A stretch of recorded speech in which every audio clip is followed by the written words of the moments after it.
In tonight's Health Edge, new concerns over a common anti-diarrhea drug because people can overdose on it. Dr. Nandy joins us now with a look at this one, and this is not only a concern, it's just a little bizarre too. It's bizarre and scary, because so many of us use this drug for patients. So we know it as Imodium, an over-the-counter drug that treats diarrhea, but drug abusers are taking it in massive amounts, not to treat loose stools, but to get a heroin-like high. The primary ingredient in loperamide, which is the generic of this, can also be found in over-the-counter drugs, as well as the recommended doses here is between 8 and 16 milligrams. However, abusers are taking up to 300 milligrams at once. Wow, had no idea. So what kind of dangerous side effects are we talking about when they take this in these large doses? This is the problem. Taking higher than recommended doses of loperamide can cause serious heart problems, including abnormal heart rhythms and cardiac arrest, and this can lead to even death. So this is why it's so serious. Other than the high, why are they being drawn to this drug? So the FDA is reporting that many people who are suffering from opioid withdrawals were intentionally using loperamide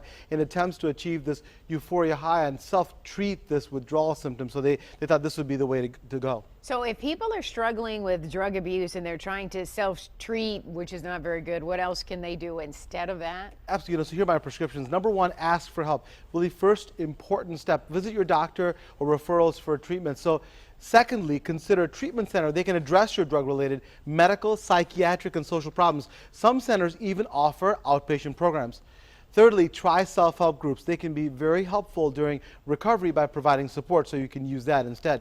Now, finally, medications may help. They can be used to manage withdrawal symptoms and help to prevent relapse. So instead of using something like we just talked about. Wow. Given everything that's going on with abuse of this drug, should we be concerned about taking it? Yeah, I think that, listen, loperamide has been used for a long time and approved to help control with symptoms of diarrhea. I use it for a lot of my patients. If you're concerned about the dose, talk to your pharmacist or your doctor or healthcare provider. Make sure you follow the directions carefully. That's the key. And never use more than the recommended dose. If your diarrhea lasts for more than 2 days, please stop taking the loperamide. See your doctor and make sure everything's okay. Wow, so very important. Okay, we do have a viewer question before we leave. Bridget from Facebook Live wants to know if an infected tooth can lead to sepsis. That's a great question. Absolutely. People think, your teeth can't get infected and give you problems. It can lead to sepsis. So some signs that it's infected: if you have bad breath, if you have bitter taste, fever, gum pain, all those get treated early so it doesn't go on to become a serious infection, hence sepsis. All right, Dr. Nandy, thank you so much. And if you have a question for the good doctor or a health concern, you can email him at drnandy@wxyz.com or send it to us on Facebook